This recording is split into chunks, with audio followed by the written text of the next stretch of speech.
اعوذ باللہ من الشیطان الرجیم بسم اللہ الرحمن الرحیم ولا تقتلوا النفس التي حرم الله الا بالحق ومن قتل مظلوما فقد جعلنا لوليه سلطانا فلا يسرف في القتل انه كان منصورا ولا تقتلوا النفس التي حرم الله الا بالحق، اور نہ قتل کرو تم ایسے آدمی کو، نفس ایسی جان کو، ایسے آدمی کو، الذی حرم اللہ، کہ جسے اللہ نے حرام کر رکھا ہے، یعنی جس کا قتل اللہ نے کیا ہے، نہ قتل کرو ایسے آدمی کو کہ جس کا قتل اللہ نے حرام کر رکھا ہے، الا بالحق، سوائے حق کے، یعنی جو قتل جائز ہے، جیسے کسی کو بدلے میں قتل کرنا یا اس طرح دوسری صورتیں، تو یہ ٹھیک ہے۔ وَمَنْ قُتِلَ مَظْلُومًا، اور جو قتل کیا گیا یا قتل ہو گیا مظلوم، جو شخص قتلا، قتل کر دیا گیا، مظلوماً، مظلوم ایسا جس پر ظلم کیا گیا ہو، ٹھیک ہے، مظلوم اسے کہتے ہیں جس پر کیا ہو، ظلم کیا گیا ہو۔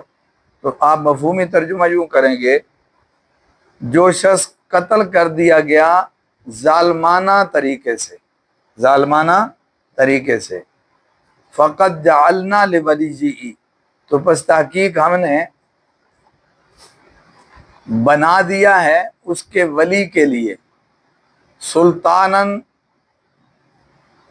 اختیار، سلطاناً دسترس، سمجھ آ رہی بات جی؟ یہاں اختیار مراد ہے، جو کہ اس نے فیصلے کرنے ہیں اس اعتبار سے۔ تو ہم نے بنا دیا اس کے ولی کے لیے سلطاناً اختیار، فلا یسرف فی القتل، اس ولی کو حکم یہ ہے کہ پس وہ نہ اسراف کرے اس کے قتل میں، پس وہ نہ اسراف کرے، یعنی حد سے نہ بڑھے وہ اس کے قتل میں، انہ کان منصورا، بے شک وہ مدد کیا ہوا ہے۔ جب وہ اصول پر رہے گا نا وہ ولی جو ہے، تو پھر اللہ کی مدد بھی اس کے ساتھ ہوگی۔ توجہ فرما لیں، اس سے پچھلی آیت میں عزت کی حفاظت کے حوالے سے بات تھی، آج کے سبق میں، آج کی آیت میں جان کی حفاظت کے حوالے سے تعلیم ہے کہ بھائی کسی آدمی کو قتل نہ کرو، جو قتل اللہ نے روک رکھا ہے، منع کر رکھا ہے، حرام کر رکھا ہے، سوائے قتل کی اس صورت کے جو جائز ہے، ورنہ تمہیں قتل کرنے کی اجازت نہیں ہے۔ اب کافر کا قتل تو جب میدان لگا ہوگا وہاں قتل ہوگا، لیکن یہاں جس قتل کی طرف اشارہ ہے کہ جو جائز ہے، اس سے مراد وہ آدمی جس نے کسی کو قتل کر دیا ہو، تو ظاہر ہے اس کو قصاص میں اور بدلے میں کیا کیا جائے گا، تو یہ قتل حق ہے، یہ قتل ناحق نہیں ہے۔ بے شک یہ جو ہے نا وہ قانون اور ضابطے کے مطابق ہوگا، کوئی آدمی خود بدلہ نہیں لے سکتا۔ نبی کریم صلی اللہ علیہ وسلم کے زمانے میں بھی آپ کے پاس مقدمہ دائر ہوتا تھا، پھر آپ فیصلہ فرماتے تھے۔ آج کے زمانے میں اسی طرح جہاں عدالتی نظام ہے وہاں جو ہے نا وہ کیس دائر ہوگا اور اس کے مطابق کیا ہے، فیصلہ ہوگا۔ اور حکومت کو بھی چاہیے کہ وہ بھی ان ایسے جو معاملات ہیں قصاص وغیرہ کے، انہیں آسان کرے، تاکہ اگر مظلوم طبقہ جو ہے، مظلوم پارٹی جو ہے، وہ بدلہ لینا چاہے تو اسے انصاف کی رسائی ہو اور وہ بدلہ لے سکے، اس کے لیے آسان ہو۔ تو بہرحال طریقہ تو عدالتی ہوگا۔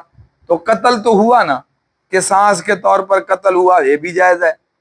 اور دوسرا قتل ہے، کوئی شادی شدہ جوڑا زنا کر لے یا شادی شدہ آدمی زنا کرے تو اس کو بھی کیا کیا جائے گا، سنگسار کر کے مار دیا جائے گا، یعنی اس وقت تک اسے پتھر مارے جاتے رہیں گے جب تک وہ مر نہیں جاتا، تو یہ بھی قتل ہوتا ہے، بے شک پتھروں سے صحیح۔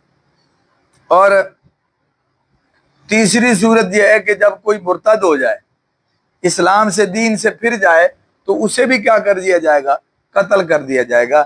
یہ تین قتل کی صورتیں جائز ہیں، باقی ممنوع ہیں۔ समझ आ रही बात जी। इसलिए अल्लाह का कुरान ये कह रहा है कि तुम जो कत्ल अल्लाह ने या जो जान अल्लाह ने तुम पर आराम कर रखी है तुम उसे कत्ल ना करो।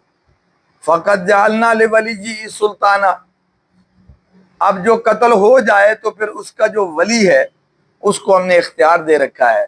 क्या इख्तियार है उसके पास? वो चाहे तो बदला ले सकता है, भाई किसास होगा तो हम राजी होंगे। नंबर 2, वो चाहे तो दियत ले ले, और अगर कानून और ज़ाब्ते में कोई दियत मुकर्रर है तो ठीक है, नहीं तो किसी पे तस्फिया भी हो जाए तो तब भी ठीक है। समझ आ रही बात जी। तो गर्ज ये कि दियत भी वसूल की जा सकती है, बाकायदा इस्लामी तालीमात में इसकी इजाज़त है। लेकिन ये बात अच्छी तरह ज़हन में रख लें कि हमारे मुआशरे में बाज़ जगहों पर तो इस चीज़ को मायूब समझा जाता है और उल्टा लोग ताने मारते हैं कि तुमने अपनी लाश बेच दी, तुमने अपना मकतूल बेच दिया, तुमने अपना बंदा बेच दिया, यानी उकसाते हैं कि बदला लो। इस्लाम कह रहा है कि तुम्हें इजाज़त है, तुम अल्लाह की रज़ा के लिए माफ़ भी कर सकते हो, कोई बदला भी ना लो, ना किसास लो, ना दियत लो, माफ़ कर दो तब भी तुम्हें इख्तियार हासिल है, और तुम दियत लो तब भी तुम्हें इख्तियार हासिल है। लिहाजा अल्लाह की तरफ से ये इजाज़त है कि हमने वली को बाइख्तियार बना दिया है, उसके फैसले पर हुकूमत भी असरअंदाज नहीं हो सकती। अगर वो बदला लेना चाहे तो उसे दिलवाया जाए, और अगर वो दियत लेना चाहे तो उसे दिलवाई जाए, और अगर वो माफ़ करना चाहे तो माफ़। तो ये इख्तियार वली के पास है। हमारे यहाँ निज़ाम उल्ट है, वली माफ़ कर भी दे, हुकूमत नहीं माफ़ करती। इख्तियार सदर को दिया हुआ है, वो माफ़ करता है जिस कातिल मकतूल कातिल को मर्जी माफ़ कर दे। हालांकि अगर वारिस या वली जो है वो माफ़ कर चुका है, हुकूमत उससे बदला नहीं ले सकती, ये इख्तियार तो उसके पास था। यहाँ उल्ट निज़ाम चल रहा है कि वली को बेख्तियार कर दिया गया है, हुकूमत छोड़ने पे आती है तो उसको कई तरीकों से छोड़ देती है, और उसको मारने पे आती है तो वली राजी भी होता है छोड़ने पर, फिर भी उसको मार देते हैं। तो इसलिए ये इख्तियार वली के पास है, कुरान उनको दे रहा है। लिहाजा उसे एक तालीम और दे दी कि फला युस्रिफ फिल कत्ल, अगर तुम बदला लेना ही चाहते हो किसास के तौर पर तो फिर तुम उस कत्ल में ज्यादती नहीं करोगे। अब ज्यादती की कई सूरतें हो सकती हैं। एक तो ज्यादती की ये शक्ल है कि उसको बेदर्दी से मारा जाए, जिल्लत के साथ मारा जाए, समझ आ रही बाजी, और उसकी तौहीन की जाए, ये भी ठीक नहीं है।